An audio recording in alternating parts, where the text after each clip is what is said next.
So I was compelled to try to put together a video to do what I could to establish a little bit of a connection between you as an individual and then obviously you as a group of students in this course, because the sense that I get is that there's a high level of anxiety right now at the point that we're at. Now the title of this video is midterm, and that might come as a surprise to you because it feels like we're past the midterm. Summer semester, which I'll talk about in a minute, summer semester is tough, and there's some things that I want to make sure that you're clear about coming from me as we move through the last couple of weeks of the course that hopefully will help to alleviate or settle down some of the anxiety. Now, when I say anxiety, what do I mean by that? Well, back in the old days, and I started teaching at Georgia State in 1997, so that was the prior century. There were no online courses, and everything was face-to-face. So it was easy for me to tell, just by looking at the faces of students who would come into my course, how they were feeling about the course or assignments or topics we might have discussed that night or questions that their classmates would ask. That feedback was very important, and any of you who are classroom teachers or who have been classroom teachers, you know that, and if you haven't thought about that, certainly a quick moment of reflection will help to clarify for you as well that the visual feedback you get from the reactions of your students to things in class helps a lot. Online, I don't get that, and certainly I don't get that as directly or as efficiently. If I spend time with you on the telephone, and I've spent time with many of you on the phone, maybe I can pick some things up. If I have a virtual office hour session with you on Skype, I might be able to tell, based on your reactions to questions or to comments that I make, how you're feeling about things.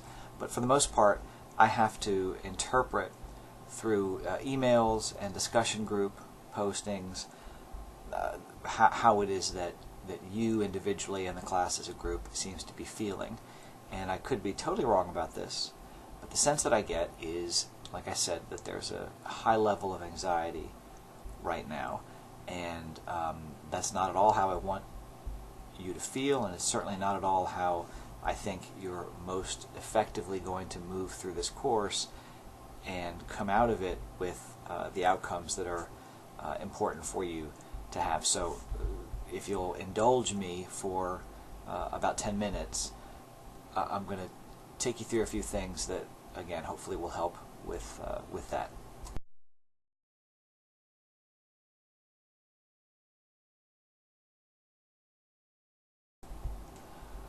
Alright, so the first issue probably has a lot to do with just the nature of the course itself. The fact that you are all at the point where you're doctoral students means that you've managed to navigate pretty well school and schooling and what formal education looks like and how it works. Of course, this particular course being the first of a sequence of statistics courses, by nature of the title of the course and what you imagine to be the content of the course, for a lot of students, they walk in the door or they log on to Desire to Learn already nervous about what they think the course is going to be. So that's always a hurdle that needs to be overcome.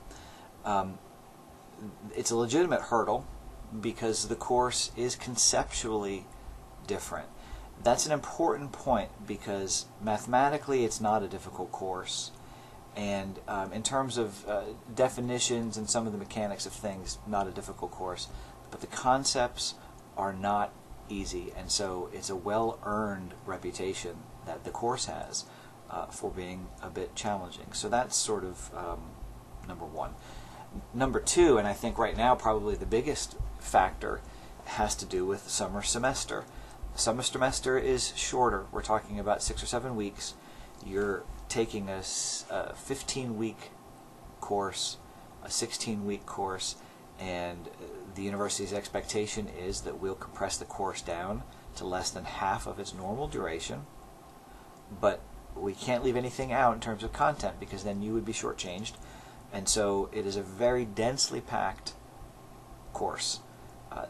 That's a challenge in and of itself, and in instances where it's been a bricks and mortar course with me as a professor, the summer semester is already challenging just because it's compressed.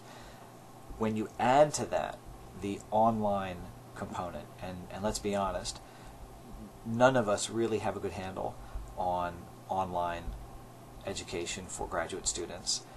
The university is pushing it, and that's fine. It's the direction that we're all heading, and that snowball started rolling down the hill a long time ago. None of us are going to stop it on our own, but the kinds of skills that may have brought you to the point that you're at in a traditional classroom may not be the same set of skills that you need to be successful or to feel comfortable or confident in the same ways in an online class.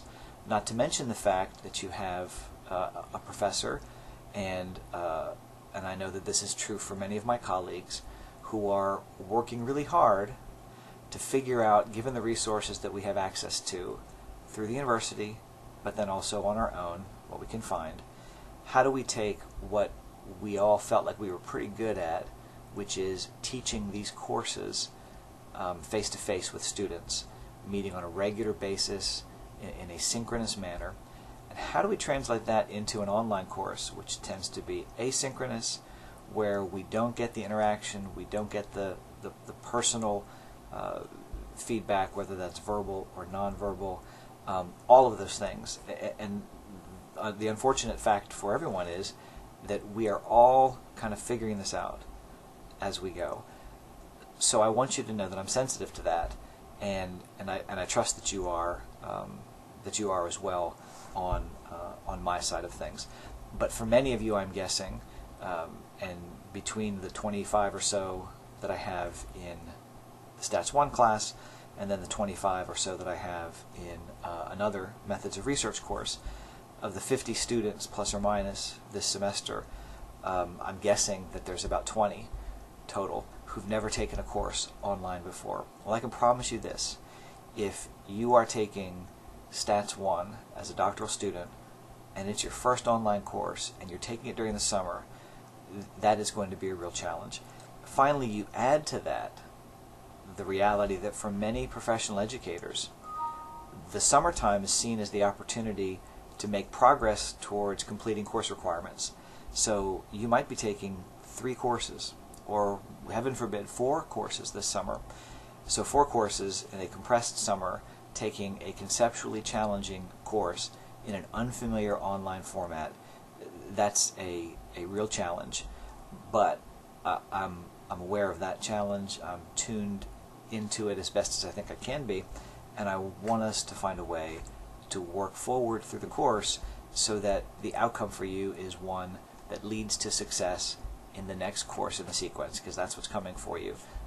So that's kind of what I wanted to say about that, to set the table, but also let you know kind of where I was coming from and what my understanding is about where we all are right now with online courses at Georgia State.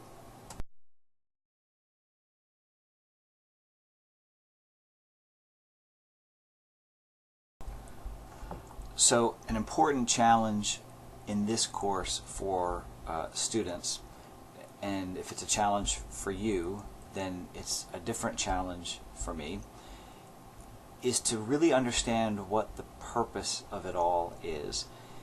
It's not difficult to get lost in the weeds of formulas and assumptions and steps and procedures that begin to feel like disconnected things that you're supposed to know and learn and do, without keeping in mind what it is that we're doing.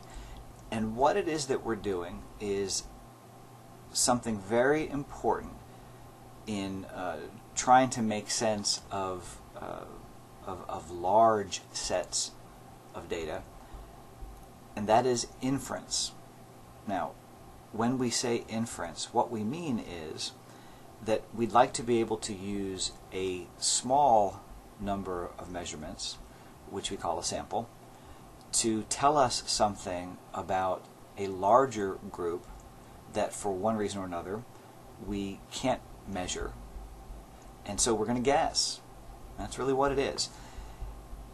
There's rules for how we do that, and those rules are important not only because those rules mathematically have sound reasons for being what they are.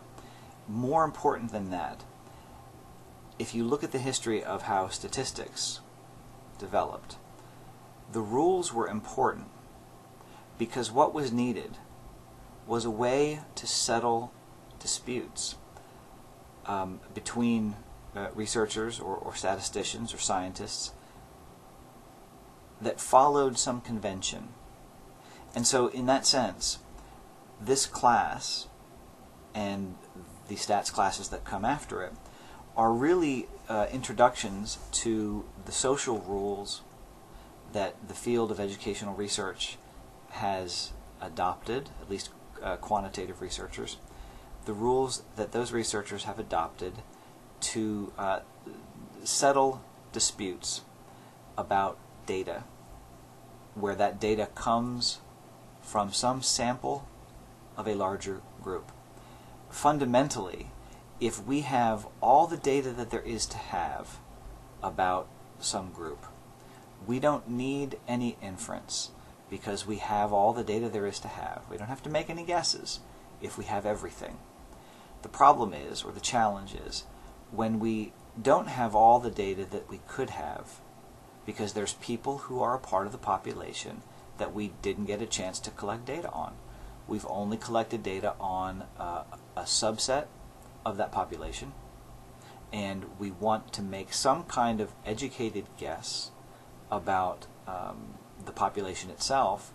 And so what rules are going to be in place that tell us how to do that, so that when we take our findings back to the community of researchers, our colleagues, they will agree with our conclusions because we have followed the agreed upon social convention that is the procedures for statistical inference. So again, just to sort of recap, all of the stuff that we're doing in this course is basically learning what are the socially agreed upon rules in the field of educational research for quantitative researchers to settle disputes, and I don't want to make it sound like there's always disputes, arguments, but to settle the question when it comes to looking at data sets and drawing conclusions or inferences about those data sets as they relate to the larger population. This is an incredibly important thing because there was a time where what would settle the dispute or the conversation was whether you were a man or a woman, all right, your social rank, your rank within the institution, or your wealth or your prestige. So these are fairly non-egalitarian ways of settling questions about sample data. What we needed was some agreed upon set of procedures that would be accepted by the community of researchers regardless of who it was that had done the study. But if they did it right, and if they followed the steps that we all agreed were the right steps to follow, then their conclusions would hold.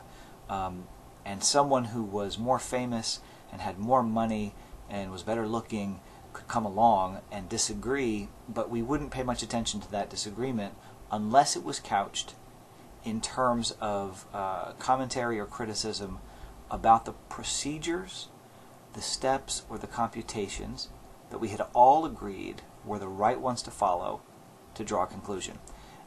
That is the broad principle behind everything we're doing in this course, and you've got to keep that in mind because you will get caught up in all of the details, and quite frankly, when you get out of Stats 1 and Stats 2 and Stats 3, you'll be lucky if 5 times in your life you'll ever use hand calculations or formulas for any of this stuff. All right, the computers do it all. The computer, however, can do the calculations. What it can't do is the important stuff. The design of the experiment itself, generating the research hypotheses, deciding on the right setup, and essentially what is the recipe that needs to be followed so that the final product is one that will be acceptable to the community of researchers that we are all a part of.